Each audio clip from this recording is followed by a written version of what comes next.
Hello guys, new content creator here, your one and only Mr. Size Portrait. I will share some of my art and my experience as an Archi student. What are we waiting for? Tara, samahan niyo ako sa journey na ito. Based on my experience talaga, nag-start kami ng using watercolor ng time ng first year, second sem. And by the way, I'm a second year or I'm an upcoming second year student.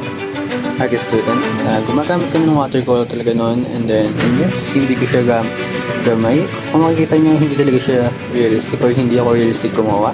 Ni-enjoy ko lang habang ginagawa siya at niglalaroan ko lang ng mga kulay. So, in terms of sketching talaga, hayaan ko lang ano yung lapis, and then control ko yung part ng parang shade part, and then yun, start na ako magkukulay, and doon na lang lahat mangyayari ang process ng progress. Tandaan na sa unang part, dapat light lang.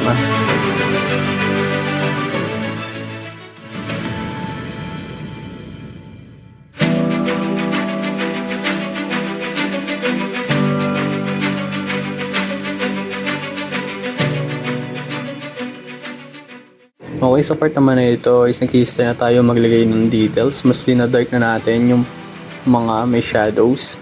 Hindi na tayo ganun gumagamit ng tubig. Konti na lang to maintain yung mas vibrant na kulay ng watercolor. And ayun lang.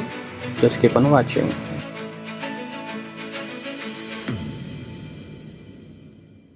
At ayun na nga, ulit-ulitin lang natin yung process hanggang mag-satisfy tayo kung gaano siya ka-dark. And then, ikalat lang natin siya para naman mapansin natin kung saan ba dapat i-adjust or ano pa yung dapat lagyan ng mas darker color. And then, ulit-ulit lang yung process hanggang makuha natin yung gusto nating style or dark tone ng kulay.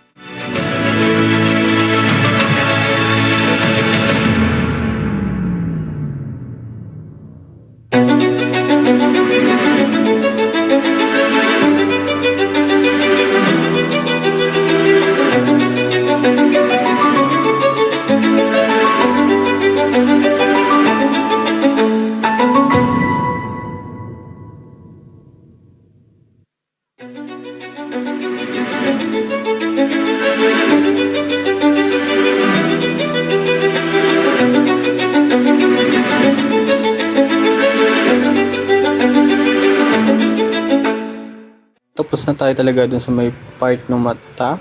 Start na tayo dun sa surroundings at details, and yun, tuloy-tuloy lang natin.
Okay, for our final touch, i-dark pa natin yung ibang part na parang gusto natin mas dark siya makita.